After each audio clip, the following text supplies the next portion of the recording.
Hello friends, आज की ये वीडियो कमाल की होने वाली है क्योंकि आज जो हम सेंटेंसेस लेके आए हैं वो आपकी इंग्लिश स्पीकिंग के लिए बहुत ही मस्त है।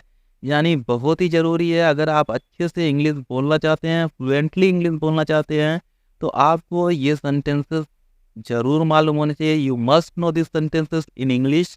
तो इस आज हम इस वीडियो में सीखेंगे इस तरह के सभी सेंटेंसेस को ट्रांसलेट करने का एक एडवांस स्ट्रक्चर, और साथ ही साथ हम आपको एक ऐसी मैजिक ट्रिक बताएंगे जिससे आप कभी भी कंफ्यूज नहीं होंगे इस तरह के सेंटेंसेस को ट्रांसलेट करने के लिए या स्पीकिंग करने के लिए। आइए इसे इन सेंटेंसेस के द्वारा ही समझते हैं। देखिए, पहला सेंटेंस हमारा है, एक बार देख तो लेते। एक बार देख तो लेते। देखिए दोस्तों, आप हमेशा माइंड में ये रखिए बात को कि आप इंग्लिश कभी भी बोलेंगे तो ये सेंस से बोली और ट्रांसलेट की जाती है। ठीक है, तो पहला सेंटेंस क्या है, एक बार देख तो लेते। मान लीजिए कोई सामान आपको ला के मैंने दिया, आपने उसको बिना देखे ही उठा के फेंक दिया, तो उस टाइम मैं आपसे क्या को बोलूँगा, मैं बोलूँगा कि एक बार देख तो लेते। यानी मेरे कहने का मतलब ये था कि तुम्हें एक बार देखना चाहिए था। सेंस हमारा क्या है, तुम्हें एक बार देखना चाहिए था। दूसरा सेंटेंस लेते हैं, एक बार सुन तो लेते। मान लीजिए कोई आपके पास आया, वो आपसे कुछ कहना चाहता है, आपने उसको भगा दिया, बिना सुने ही भगा दिया कि वो क्या कहना चाहता है। पास ही खड़ा दूसरा आपका दोस्त आपसे कहता है, यार सुन तो लेते। यानी आप तुम्हें सुनना चाहिए था। ठीक है, और तीसरा एग्जांपल लेते हैं, एक बार पढ़ तो लेते।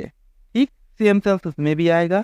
या फिर आपको कहना है, एक बार मिल तो लेते। यानी आपको किसी से मिलना चाहिए था, ये हम सलाह दे रहे हैं। तो आइए देखते हैं इस तरह के सेंटेंसेस को ट्रांसलेट करने का स्ट्रक्चर। ये है हमारी ट्रिक। सबसे पहले आप देखिए, हम सबसे पहले इस तरह के सेंटेंसेस को बनाने के लिए सब्जेक्ट लगाते हैं। अब आप सोच रहे होंगे कि यहाँ पे हम सब्जेक्ट की जगह सबसे पहले हमने यू लिखा है। तो जितने भी सेंटेंसेस हमने बताए हैं उसमें आप बोल के देखिए, वो उसमें आप सामने वाले से बोल रहे हैं, यानी तुमसे बोल रहे हैं या आपसे बोल रहे हैं। ठीक है, इसलिए हमने यहाँ सब्जेक्ट यू लिख दिया है। ठीक, अगर सब्जेक्ट चेंज होता है तो आप अकॉर्डिंग टू सेंटेंस आप सब्जेक्ट चेंज कर सकते हैं। उसके बाद आपको शुड हैव लिखना है। यू के बाद आपको क्या लिखना है, शुड हैव लिखना है। उसके बाद वर्ब की थर्ड फॉर्म लिखना है।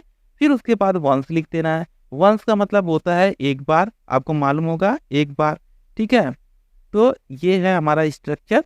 चलिए अब कुछ एग्जाम्पल लेते हैं ताकि इसको और क्लियर अच्छी तरह से हम समझ सकें।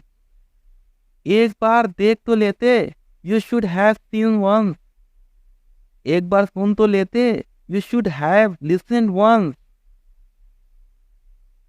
एक बार पढ़ तो लेते, you should have read once.